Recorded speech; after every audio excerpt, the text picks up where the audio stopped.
everyone. So this week, I want to talk about creative writing and how to write your own fairy tale. So you're probably all familiar with what a fairy tale is. You've probably seen the movie Cinderella or have been read Little Red Riding Hood by your parent or a family member growing up.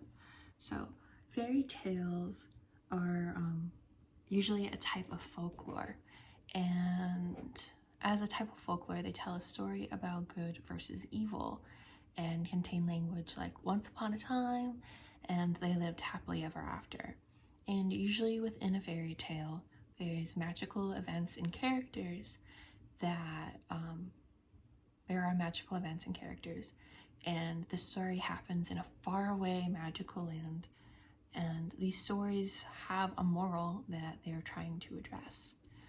And with a lot of cultural lessons when they're communicated through a main character's struggle, and within those stories, fairy tales are stories that focus on communicating a cultural lesson through a main character's struggle.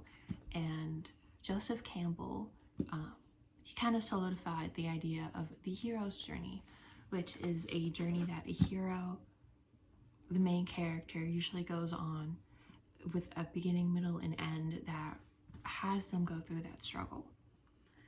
So with Joseph Campbell, he was able to solidify that by finding over 500 stories across the globe, from Wales, or like England if you think about it, France, to the Maori in New Zealand, to Hawaii. And the hero's journey is divided into 3 parts: departure, initiation, and return.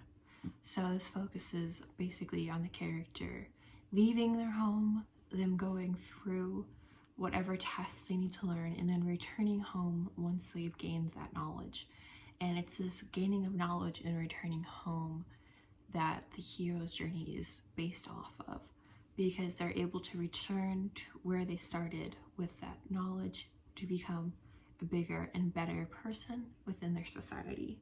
Think about in maybe a story that came out today or in recent American memory, like Ariel, which is based off of a Swedish fairy tale. But in Ariel, as Disney has written it, Ariel leaves the sea, goes on a journey where she doesn't have her voice anymore, and eventually is able to go back to the water when she fights Ursula. Spoiler, when she fights Ursula, and get both her voice and maintain her feet. So there's that aspect. And another story that kind of covers the princess journey is The Princess and the Pea.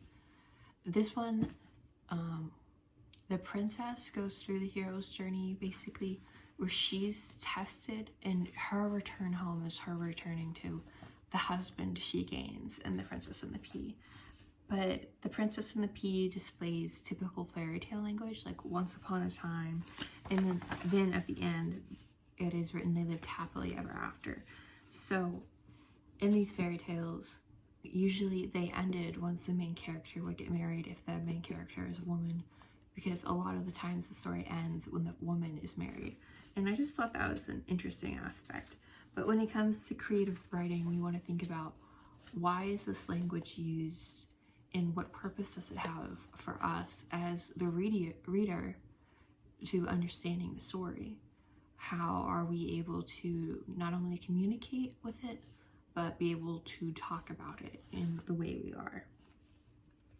So I'm going to talk about the writing process, and this is kind of what we'll use for our creative writing project of writing a fairy tale.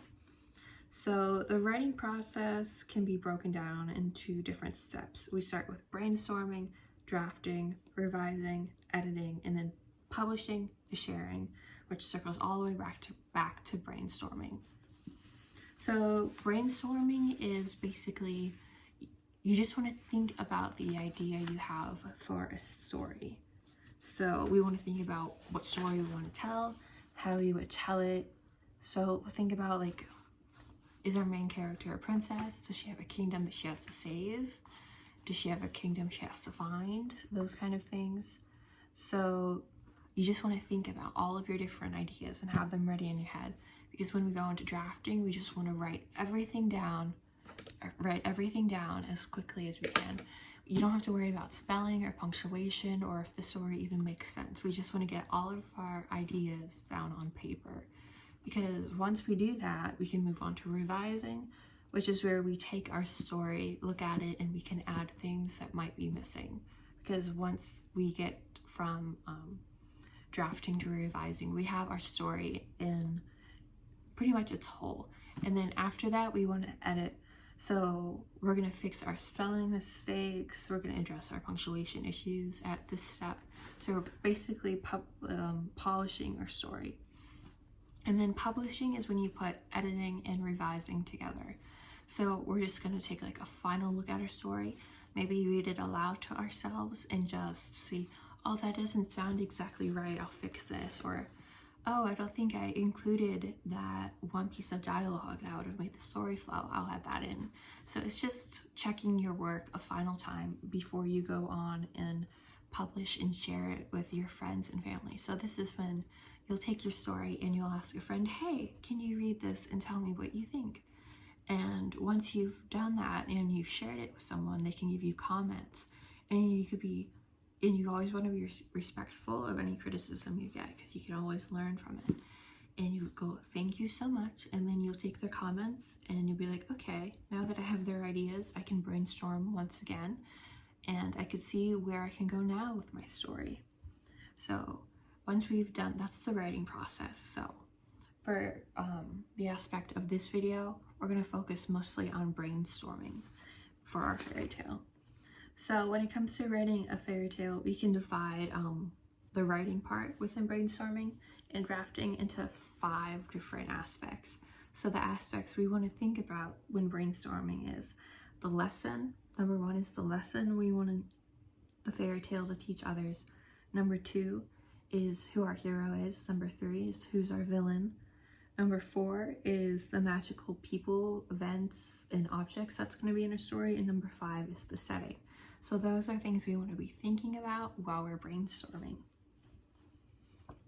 So some characters that like you might want to include. So we have the hero, the mentor. If you think about the mentor is kind of like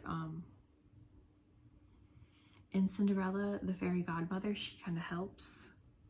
The guardian, the trickster, all of those. And you want to think about what's the character's function, what's their goal, and what action would they do to complete that goal. So Cinderella goes to the ball and she's kind. Or what would be another good example of a character trying to complete their goal? Can you think of any? Like we see this all the time in different fairy tales where we kind of get the medal of who our character is. So once we have all of that, we kind of just want to think about what our 5 aspects of a fairy tale would be. An example would be the lesson. I'll give an example of like what a fairy tale can be broken down to into aspects. So a lesson would be to be nice to each other. The hero would be a girl who wasn't kind at first, but after she gets cursed by a witch, she learns to be kind. Number 3 would be the witch, but could the girl also be considered the villain, or maybe what made her mean in the first place? A magical object could be the witch is a magical person. And number 5, I just wrote a magical forest as a setting, so that's fun. So when you write a fairy tale, you want to brainstorm about all the different aspects of it. And I'll just do a quick review about what we have covered today.